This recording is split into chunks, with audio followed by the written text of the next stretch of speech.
La vie n'est pas une course à sac, mais une course à l'œuf. D'où l'importance du mot commencer pour démarrer le challenge 3 minutes chaque jour pour une restauration totale. Tout d'abord, la question qu'il faut se poser, c'est qu'est-ce qu'on restaure? On restaure quelque chose qui a été brisé, quelque chose qui a été abîmé ou dégradé. Et dans le challenge 3 minutes chaque jour pour une restauration totale, nous nous donnons pour objectif de vous aider à restaurer votre vie de manière entière cette année.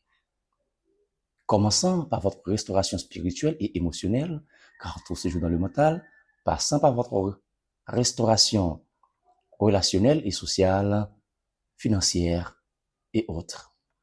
Pourquoi le choix du mot commencer? Mes chers amis, la restauration ne se fait pas en un jour, mais elle commence par un pas. Et il y a une force silencieuse dans le simple fait de commencer. Commencer, c'est décider que l'histoire ne s'arrête pas ici. C'est refuser d'accepter de rester figé dans la douleur, l'échec, le regret ou la peur des années passées. Commencer, c'est aussi croire que quelque chose est encore possible, malgré tout. Quelque chose de nouveau est encore possible.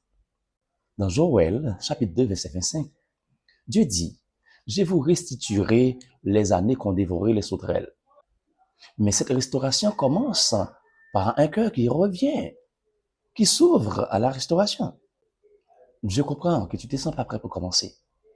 Mais aujourd'hui, je veux te dire, tu n'as pas besoin d'avoir tout compris. Commence. Tu n'as pas besoin d'être fort. Commence quand même.